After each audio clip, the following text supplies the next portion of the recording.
দেখতে ঠিক যেন রাজবাড়ি, কিন্তু এটি কোনো রাজ বা জমিদার বাড়ি নয়।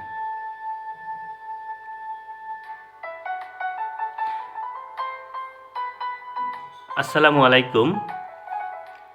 পটুয়াখালীর পুরাতন আদালত ভবনের জানা অজানা তথ্য নিয়ে পুরো ভিডিও জুড়ে সঙ্গে আছি আমি, হাসান মাহমুদ। এটি পটুয়াখালী শহরের লঞ্চঘাটের কাছেই বড় মসজিদ সংলগ্ন অবস্থিত। এই ভবনটির বয়স 100 বছর পেরিয়ে গেছে। ধারণা করা হয় ব্রিটিশ শাসনামলে এখানেই পরিচালিত হতো বিচারিক কার্যক্রম, কিন্তু কালের আবর্তনে এই ভবনটি পড়ে আছে জরাজীর্ণ অবস্থায়।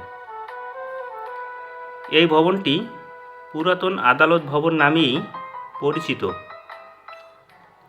14 শতকে পটুয়াখালী ছিল চন্দ্রদ্বীপ রাজ্যের অংশ এবং বর্তমান শহরটি তখন জঙ্গলে পূর্ণ ছিল এবং নদীর তীরেই সপ্তাহে একদিন ছোট্ট বাজার বসত।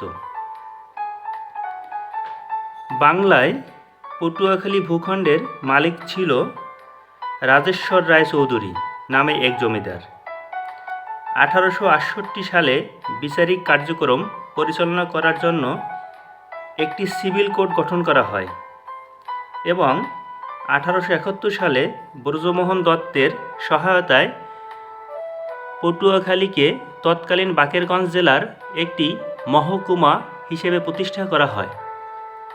পটুয়াখালী বাংলাদেশের অন্যতম প্রাচীন শহর এবং পৌর এলাকা। 1892 সালে পটুয়াখালী পৌরসভা প্রতিষ্ঠা করা হয়েছিল। ধারণা করা হয় তখনই এই পুরাতন আদালত ভবনটি নির্মাণ করা হয়েছিল।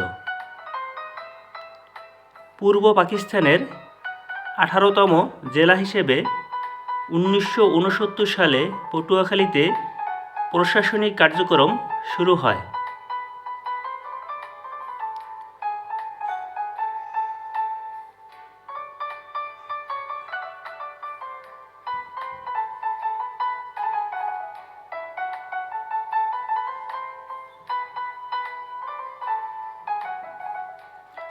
সঙ্গে থাকার জন্য সবাইকে ধন্যবাদ। আবার দেখা হবে কোনো ঐতিহাসিক স্থানের ভিডিও নিয়ে। সে পর্যন্ত সবাই ভালো থাকুন, সুস্থ থাকুন। আল্লাহ হাফেজ।